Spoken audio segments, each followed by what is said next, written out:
E aí, pessoal, hoje a gente vai mergulhar num assunto que afeta muita gente, mas que para a maioria ainda é um grande mistério: a desautonomia. Calma, o nome é complicado, mas nós vamos desvendar isso juntos. Sabe aquela tontura que parece vir do nada? Ou o coração que dispara de repente e um cansaço que simplesmente não vai embora? Se algum desses sinais soa familiar, essa conversa é importante. Muita gente passa por isso sem ter ideia do que está acontecendo, e a resposta pode estar num sistema do nosso corpo que a gente nem costuma notar.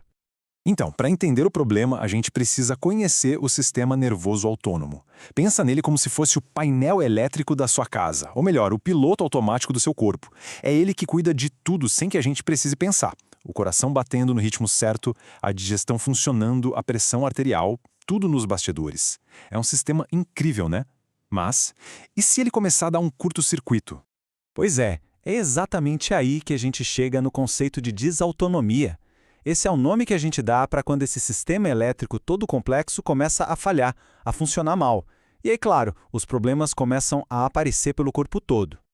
E aqui está um ponto super importante. Desautonomia não é uma doença só. É como se fosse um termo guarda-chuva para um monte de síndromes e condições diferentes. Mas todas elas têm a mesma origem, uma falha naquele nosso piloto automático. E como é que essa falha se manifesta no dia a dia? Bom, de tudo que é jeito, viu?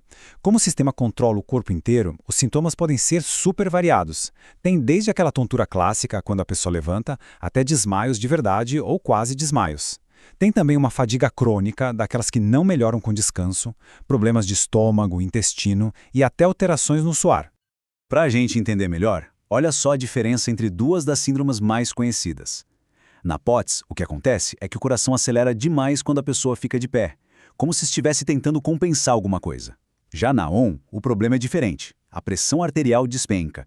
E isso geralmente já é um sinal de uma falha um pouco mais séria no sistema.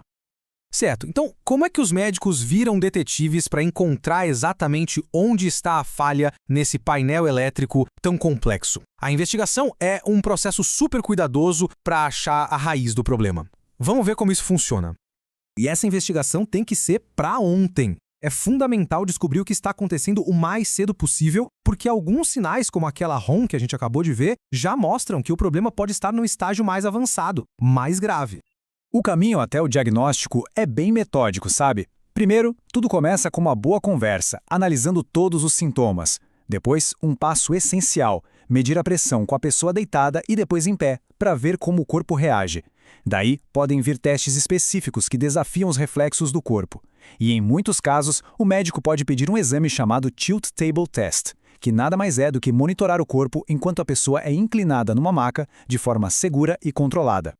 E claro, além desses testes, a investigação pode incluir outros exames, como um eletrocardiograma ou aquele aparelho que mede a pressão por 24 horas, sabe? Tudo isso para ter uma visão completa e, muito importante, para descartar outras doenças que podem causar sintomas parecidos. Ok, falha encontrada. E agora? Bom, agora o foco muda para a solução. Como é que se restaura o equilíbrio desse sistema que saiu dos trilhos? É isso que a gente vai ver no plano de manejo. O principal objetivo do tratamento é devolver o controle para a pessoa. Muitas vezes não se fala em cura, mas sim em gerenciar os sintomas de um jeito eficaz para melhorar e muito a qualidade de vida no dia a dia. E o mais curioso é que a base do tratamento, na maioria das vezes, não está nos remédios, mas em estratégias e mudanças na rotina. Coisas como aumentar a ingestão de água e sal para ajudar a estabilizar a pressão, usar meias ou cintas de compressão que ajudam o sangue a voltar para o coração, e até aprender manobras físicas simples, tipo cruzar as pernas quando sente uma tontura, pode fazer uma diferença gigantesca. É claro que existem medicamentos que podem ajudar e muito, mas não é receita de bolo, tá? Eles precisam ser indicados por um especialista, alguém que entenda exatamente qual é a falha no painel elétrico daquela pessoa em específico. Isso nos traz ao ponto que é talvez o mais crítico de toda essa nossa conversa. A tentação de ouvir essas dicas e tentar resolver por conta própria é grande, mas pode ser muito, muito perigosa. Então preste muita, mas muita atenção nisso. Aquilo que funciona para uma pessoa com um tipo de desautonomia pode ser um desastre para outra, que talvez tenha outro problema de saúde escondido. Acompanhamento médico aqui não é só uma dica, é uma necessidade absoluta. Vamos ver isso na prática, para não ficar nenhuma dúvida. Aumentar o sal, que ajuda muita gente com desautonomia, pode mandar um paciente que tem insuficiência cardíaca e talvez nem saiba direto para o hospital. Beber mais água pode sobrecarregar os rins de quem tem uma doença renal. Até mesmo a cinta abdominal, se usada sem indicação correta, pode acabar causando outros problemas musculares. Vamos voltar para a nossa analogia do painel elétrico.